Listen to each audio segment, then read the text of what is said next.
అదేవిధంగా పూడూరులో 10 ఏళ్ళు నువ్వు పక్కన పెడితే లో ఫ్రీక్వెన్సీ నేవీ రాడార్ స్టేషన్ మీకు తెలుసు, తమరికి పక్కనే పూడూరు దగ్గర 3000 ఎకరాలు.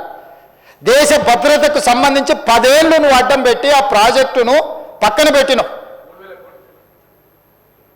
ఆ ప్రాజెక్ట్ ఎంత కీలకం అంటే బే ఆఫ్ బెంగాల్లో ఎక్కడైనా శత్రు దేశాల నుంచి సంబంధించిన ఏదైనా ప్రమాదం ఈ దేశానికి పొంచి ఉంటే అక్కడ చిన్న కదలిక కదిలినా ఇక్కడ నుంచి రీడ్ చేసి ఎంబడే మన నిఘా వ్యవస్థలను అప్రమత్తం చేయడానికి అవసరమైన ప్రాజెక్ట్ అవి.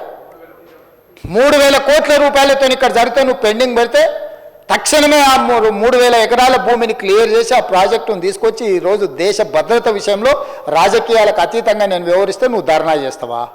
ఈ దేశమే భద్రంగా లేకపోతే, ఈ దేశానికి రక్షణ లేకపోతే, ఈ దేశాన్ని రక్షించే సైనికులకు సహకరించకపోతే నీకు దేశభక్తి ఉన్నట్ట, లేకపోతే దేశ ద్రోహివా నువ్వు అని నేను అడుగుతున్నా అధ్యక్ష ప్రతిపక్ష పార్టీని.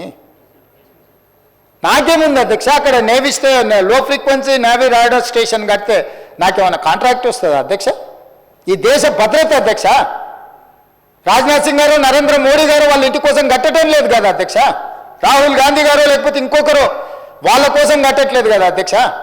దేశ భద్రత కోసం కట్టే దాంట్లో మీద కూడా నీ కుత్సితమైన రాజకీయాలు, నీ కలుషితమైన ఆలోచనలు, నీకు 50 ఎకరాల భూమి ఇవ్వలేదు, నీ కొడుకు ఇంటికి వస్తలేడు, వాస్తు కోసం ఏదో కట్టాలని డిఫెన్స్ భూములు అడిగితే ఇవ్వలేదని పగబట్టి కేంద్ర ప్రభుత్వాన్ని దేశ రక్షణనే ఫలంగా పెడతావా?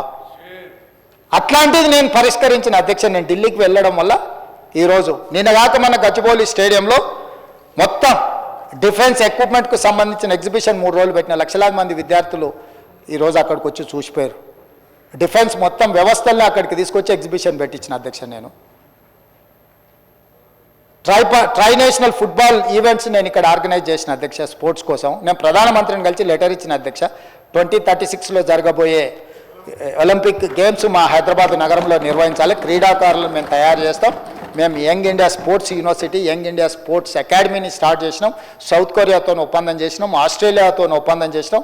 క్రీడాకారులను ఉత్పత్తి చేసే రాష్ట్రంగా తెలంగాణ ఉంటే దేశంలో ఉండే ఏ క్రీడాకారునికైనా మేము శిక్షణ ఇచ్చే వ్యవస్థ తెలంగాణ రాష్ట్రంలో చేస్తున్నాం. మాకు అవకాశం ఇవ్వడానికి కేంద్ర ప్రభుత్వాన్ని నేను అడగొచ్చిన. స్పోర్ట్స్ మినిస్టర్ విజిట్కి వస్తున్నాడు.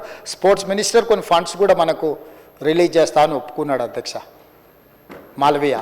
సో మా రిలేషన్ రాష్ట్ర ప్రయోజనాలకు ఉపయోగపడాలి, రాష్ట్రాన్ని అభివృద్ధి పదం వైపు నడిపించాలని మేము ప్రయత్నం చేస్తుంటే మీరు అందులో కూడా మీ వంకర ఆలోచనలనే పెట్టి వంకర టింకర్గా ఆలోచన చేసి ఎంతకాలం ఈ వంకర టింకర్ రాజకీయాలతో బతుకుతారు, కాలం వెల్లదీస్తారని నేను అడగదలుచుకున్నా అధ్యక్ష.